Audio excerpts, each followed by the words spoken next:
Yeah, I mean, the times, they are changing, that is for sure, and you can't stop progress. Is it progress? How did I know you were going to say that? Is it progress? How did I know you were going to Is it progress? say, is it progress? But in some eyes it is. You can't stop it. There's nothing you do. You just got to roll with it. Pretty soon we'll both be dead. Pretty soon? This turned out to be the most depressing day. I thought this was going to be awesome. Pretty soon. This is it. This could be our last fucking toy run. Do you want to just drive off a cliff right now? Let's go. Fuck it. Is that Thelma and Louise?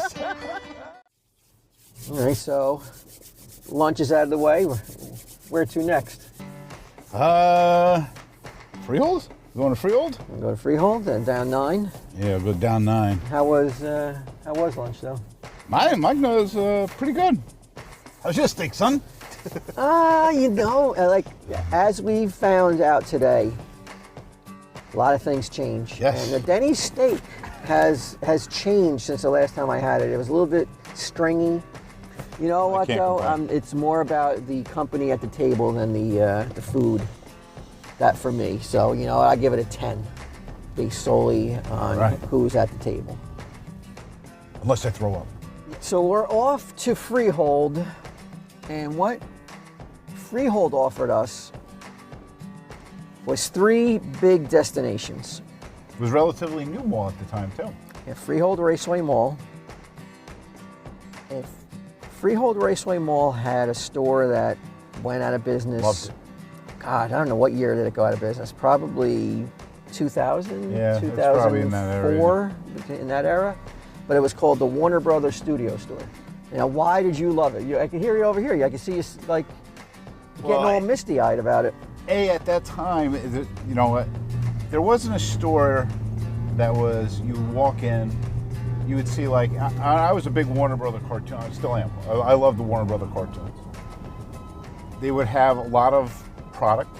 Again, there was not really any stores like that. There was the Disney store, but it wasn't the same. It wasn't to the same elaborate. They were always big. If I remember right, the Warner Brothers stores were they were massive. Especially one in Manhattan. That one in Manhattan was insane.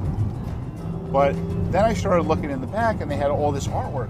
They had all these cells that they were selling. They had all production cells. They had series cells. They would start to sell toys. Remember, they had all those Scooby-Doo figures. And you were a big Hanna-Barbera guy. Yes, I was. Much bigger than I was. I enjoyed the cartoons, but then you went gaga over the plushes for some reason. And then Dairy Queen started selling those plushes. I remember you had the only Dairy Queen that I know that actually served food. They had all that stuff, and then they had a lot of action figures, and they had exclusives to the store, and they had those big vinyls. Remember those cool-looking vinyls? They sold statues, and it was just, again, they just had an influx of all this different merchandise. But that's when I started, that started at the height of that Batman animated stuff, and that's when I really started getting on that bandwagon. One of many bandwagons. When I say I was all lithographs. You had a fleet of fucking bandwagons you had.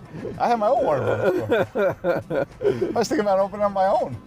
So, an enterprising manager of a comic book store would not only go to the big chains like Walmart, Target, Toys R Us, KB.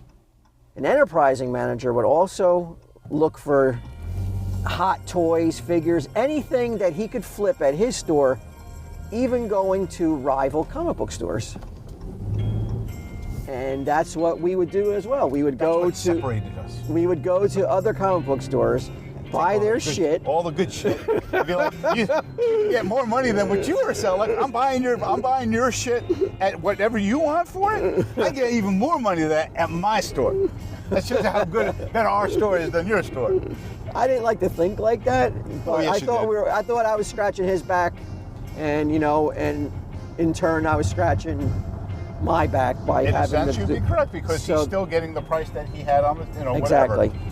Unless he saw you coming in, and he starts getting a price gun real quick. It's like, let's see what this guy's buying.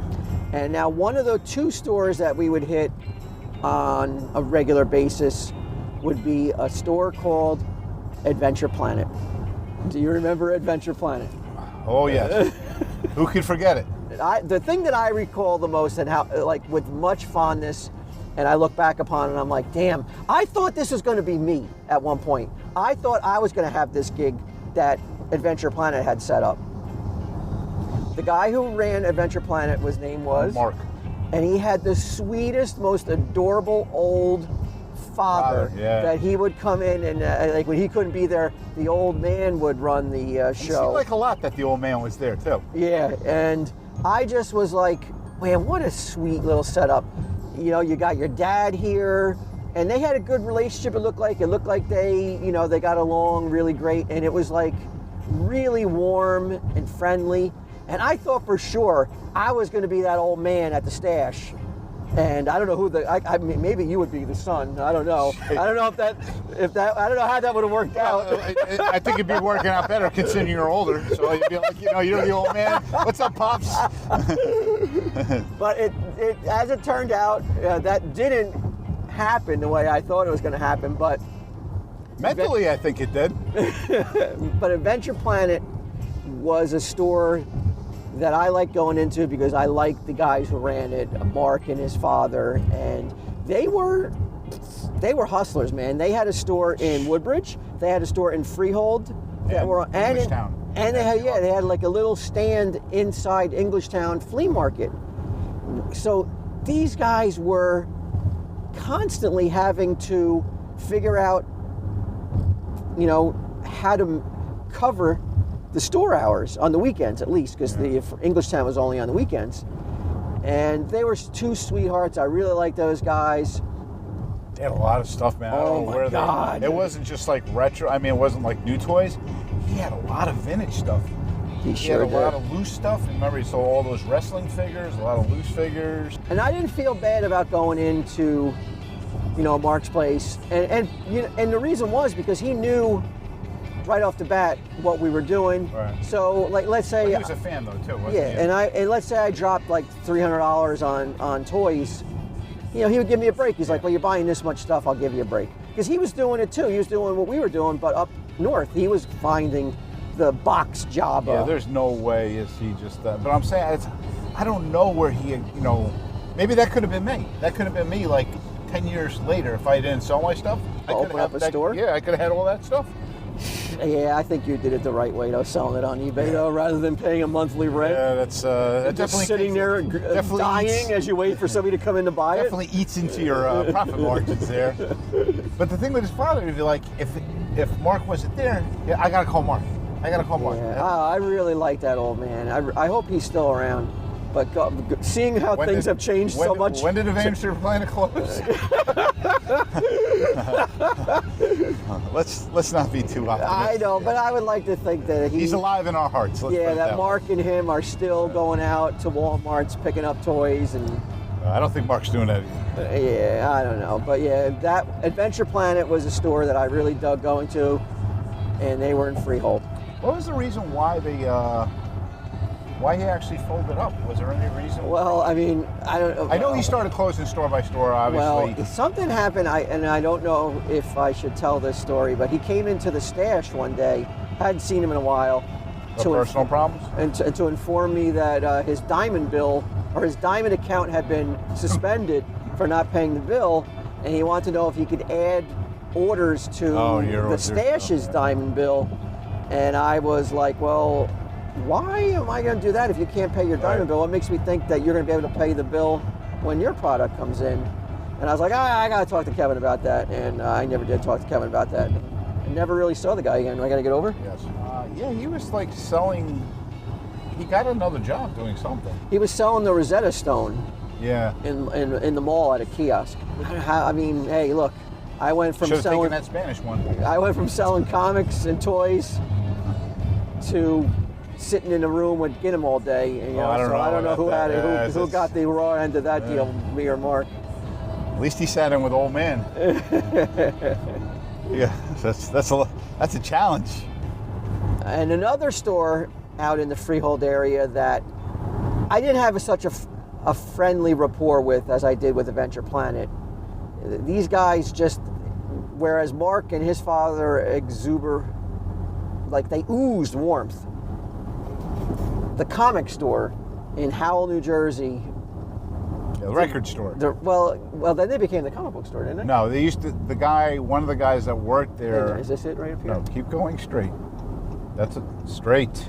But yeah, all right. So the record store / comic store. I know they changed the name towards the No, end. it was always the record store. The one guy that worked there, he worked at Comics Plus, the one that looked like comic book guy, the one with the ponytail, little heavyset guy. Yeah. He wound up. Remember, they weren't always in that location. He was across the street. He rented that with the big Led Zeppelin, which they moved. Cassette, yeah. And he took over a little section in that area. Eventually, that little area started to become a bigger area. In a store not far, far away, in Howell, New Jersey, the record store has unearthed a tremendously large collection of intergalactic treasures. Thousands of Star Wars toys and memorabilia. Truly worth a visit just to check it all out. Stop by regularly as new items are being added weekly. The Record Store, Route 9 North in Howell. Open every day 10 to 9, Sundays 10 to 6. May the Force be with you. It got to the point now where the place opened up across the street and they wound up moving over there. And then actually that really part of it took over the record part of it. There was really a lot more toys, comics, and collectibles than there was music. There was at least $1 million worth of inventory on Plus that they had floor. those two 18-wheeler trailers in the back that they had storage in.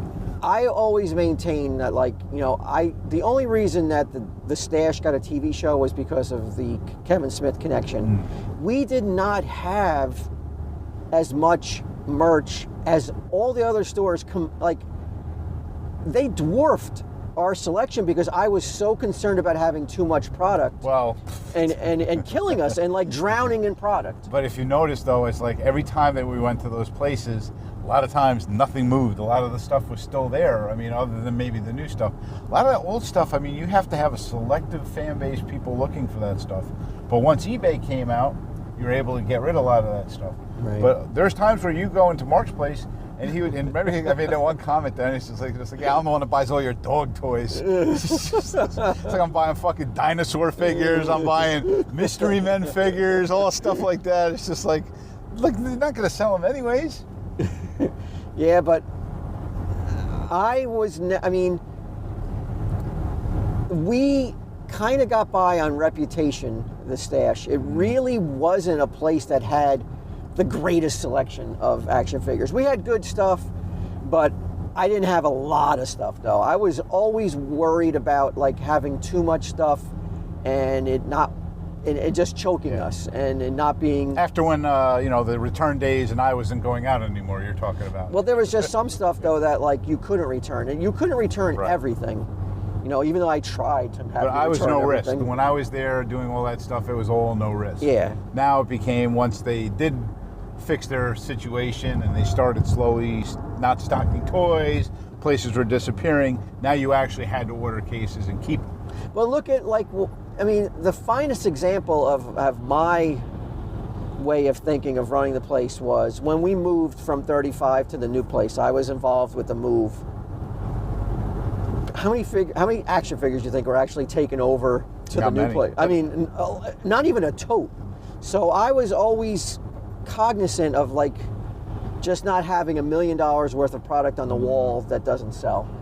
But the record store was always a place that we would go to because they had so much shit. They had so much inventory. And I always wondered, how could they have the money to afford all this inventory? You thought our place was good. There's a better place down in Howell. Yeah, it really was. There's a better place down in Freehold. Yeah, it really was. You guys hiring? Just keep going straight. But I could never really ask for